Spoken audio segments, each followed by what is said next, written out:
everyone, welcome back to Yellow Cottage Soapery. I'm doing something a little bit different tonight, something I have not done before, and I wasn't going to video it just because it's kind of an experiment, but I decided to go ahead and video it just so you guys could see how it turns out as well. Now, what I'm making is whipped soap, and I know I made the kind that I whipped and piped in the little jars. This is different.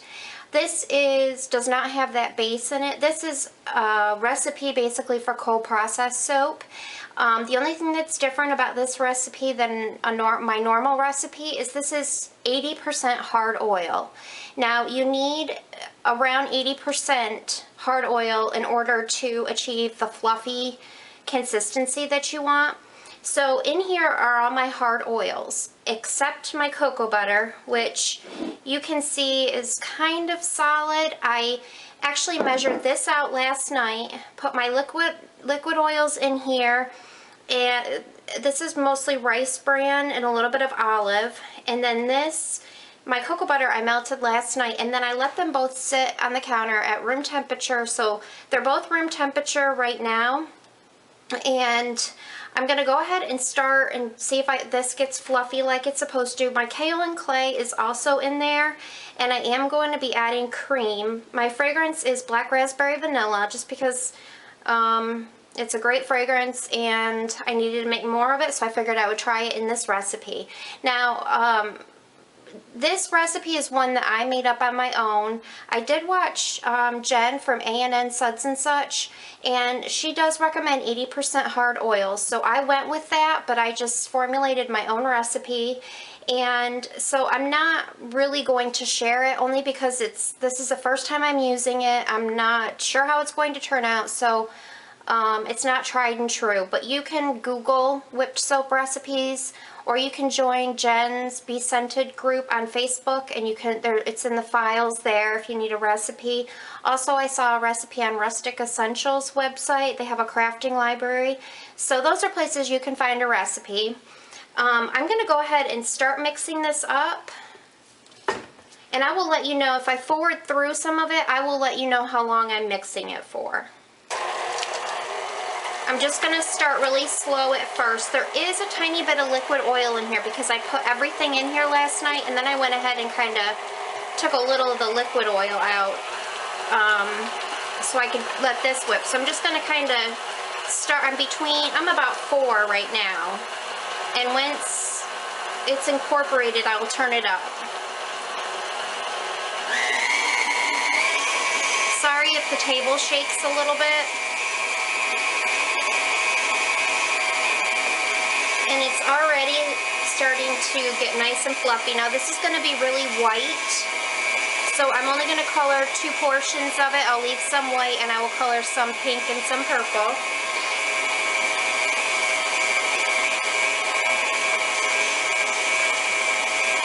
I'm going to go ahead right now and I'm going to, this is a good chance, I'm going to go ahead and just scrape my sides. If you have a KitchenAid, I don't know about other mixers, but for some reason KitchenAids, they always need to have the sides kind of scraped down. So I'm going to go ahead and do that, and then I'm just going to go ahead and add my coconut or cocoa butter.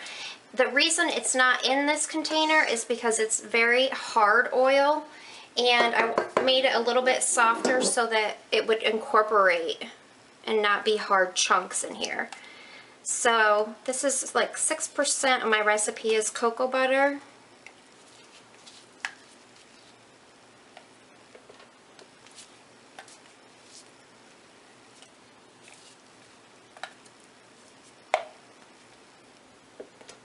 I want to get every bit of it. Cocoa butter is awesome.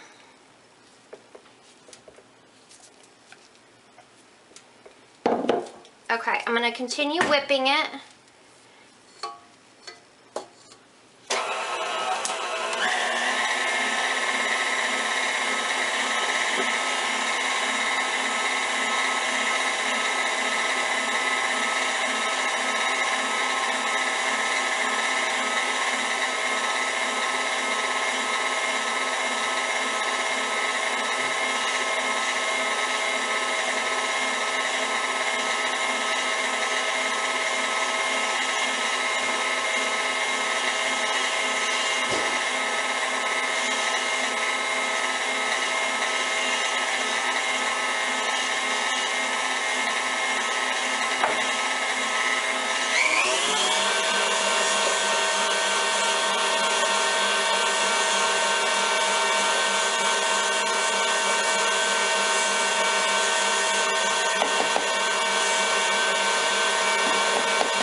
turn it down, and I'm gonna go ahead and start adding my liquid oils. Now this will thin it out, but when you continue mixing, it's supposed to form stiff peaks. If you've ever made frosting in a mixer like this, you know, you whip it until you pick this up, and you will see stiff peaks forming. That's when you know it's ready.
Getting really full. Okay, I am going to very, very, very slowly and carefully add my lye. Now, I mixed my lye up last night and I kept it in a refrigerator, so it's cold.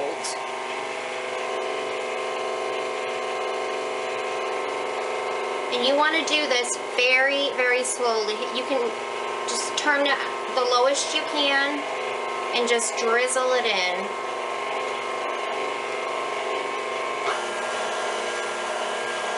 And maybe stop for a minute, turn it up a little, and then turn it back down and keep adding some more lye.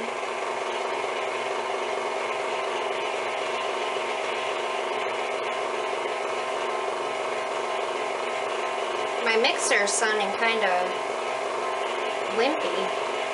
Hope it doesn't die on me.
I went ahead and got bigger containers, but I also wanted to move the mixer and everything out of the way.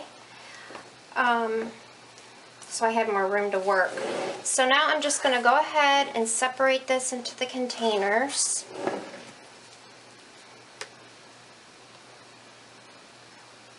I can't believe how much it expanded. I knew it was going to, I just didn't realize it would be this much. Now I have a 5-pound mold to put it in.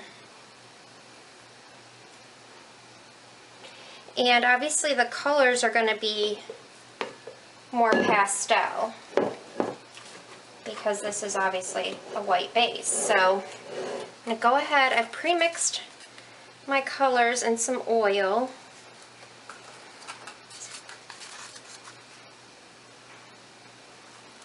And I'm just going to go ahead and mix them in by hand. Oh, isn't that pretty? Wouldn't that be kind of cool to just leave it swirly like that? Maybe next time. I'm going to mix it all in now. This is like the consistency of Cool Whip.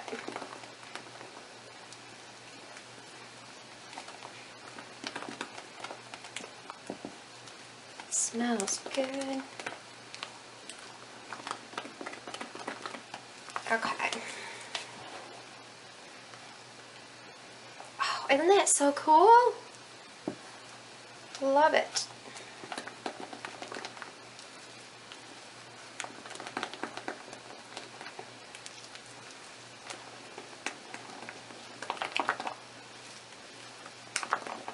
And with this, you don't have to worry about it, you know, setting up on you too quick. I think if you were to use a floral or a recipe that does tend to accelerate trace, I'm guessing that it would probably thicken a little bit quicker, but this gives you a lot more time than regular cold process. Okay, I think I'm going to add a tiny bit more pink.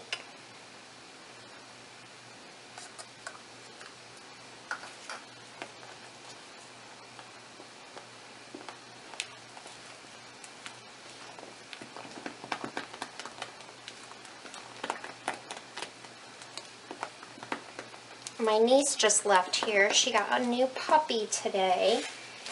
It's called a Carolina dog, and it's like I think it's a dingo is what they call it. But he's got this beautiful coat. Brindle, I think she called it. It's like a mix between black and brown. Oh, he is just a sweetie. And he was here for about an hour and a half, and we took him out a couple times, and he went to the bathroom outside.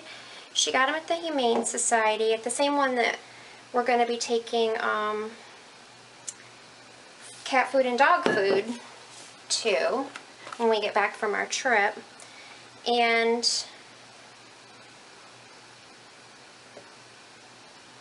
she got him, and he was, I think he's 4 months old. She named him Tucker, and he is just the sweetest little thing. And they neuter him and they microchip him. And this Humane Society, as she said, was really, really nice. So obviously I'm going to have too much, I think, for this mold. So I have just a little 2-pound mold sitting here. And I also have my sample, one of my sample molds here, because I figured I want to try it in a little individual mold, because I want to see, you know, if it pops out easy. Because, you know, when I cut this, it might be kind of, I'm trying to think of the word. It might be kind of, what am I trying to say? It might flake off a little. I don't really know, to be honest with you. So I wanted to put it in an individual mold just to see how if it comes out, you know, just kind of testing it out. So, but I'm loving this consistency. You guys know I like to work with soap when it's a little bit thicker a lot of the times. So this is like right up my alley.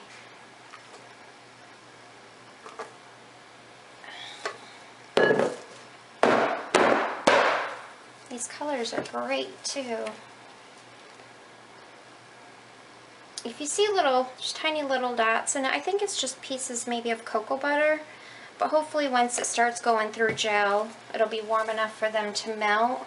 I'm wondering if maybe I should have melted the cocoa butter a little bit more before I added it, but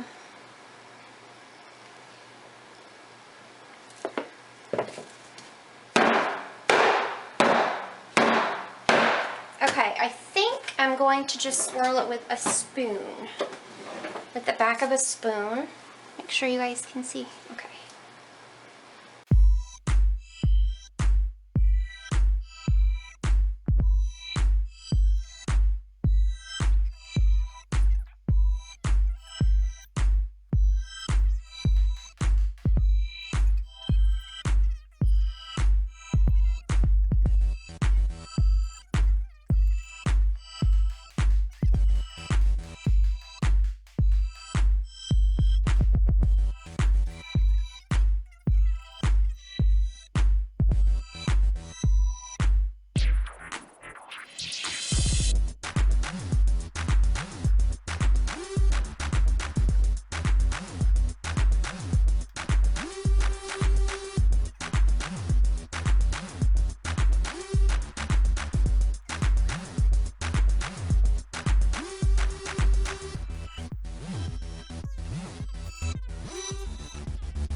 Everyone, and welcome back.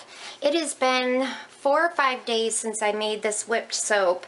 It wasn't ready to come out of the mold when I had left for vacation, so my husband actually had to get it out of the mold for me. It was really stuck in there, and I don't know if you can tell.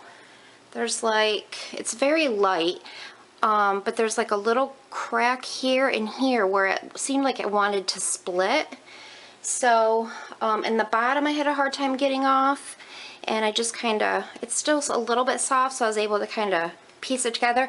And this is how it's supposed to look. It's supposed to look kind of holy, and, you know, it's not like a regular bar soap where it's smooth but I'm anxious to cut it. I literally got home from the airport about a half hour ago. I came in and had to love on the kitties. And my one kitty, she was hiding under the bed. She's very upset with me. And I ran around and cleaned a little bit.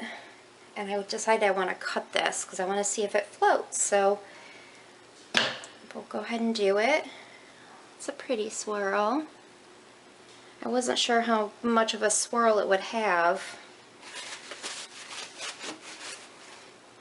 Now, not really sure if I'm going to add this to my line or not. It's kind of, I'll wait and see, I guess, what customers think of it.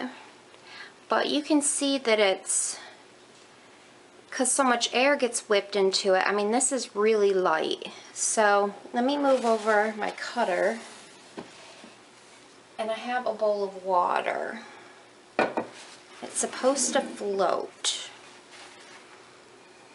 So let's see. Oh, it floats. Yay! So excited. Let's see if I turn it over. It does, and I love it. It's so soft and creamy. Now this has extra cocoa butter in it and some other hard oils. I had really kind of made a recipe with a lot more hard oils in it than normal, but you can see, you know, I've got nice big bubbles. Oh, it's so light. It smells so good. I love black raspberry vanilla fragrance, but yay, it floats. Now I got a mess on my hands. So, what is the purpose of it? I don't really know, and I don't really know the market for it, if there's much of a draw. I thought maybe kids would like it because it does float. But my husband said, what's the soap that was originally made that, you know, that would float? And I said, I couldn't remember. He looked it up, and it's Ivory soap, and I think they've been making it since, it said the 1800s or something. So they're definitely not going to weigh as much as my normal bars, but they're as big as my normal bars. Now, as far as if it will last as long, I don't have the answer to that. I guess we will find out. But it was fun to make. I loved the consistency of it. It was really like Cool Whip. Very difficult to get out of the mold, and I'm not sure if it would have been the same if I had done it a couple of days ago, because it is still soft, so it's not like it was hard to get out because it's firm. It kind of wanted to stick to the sides of my acrylic mold and to the bottom more than my normal recipe.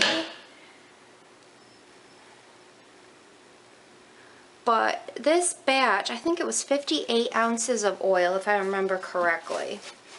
And it filled the 5-pound mold, it filled a 2-pound mold, and I got 1 circle bar out of it. So it does make a lot more.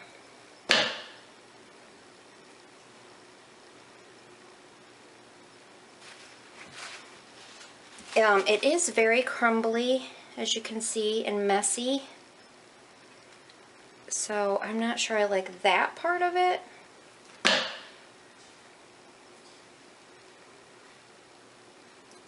But I will cut 1 more bar and then I'll just do the rest off camera. It's pretty much the same.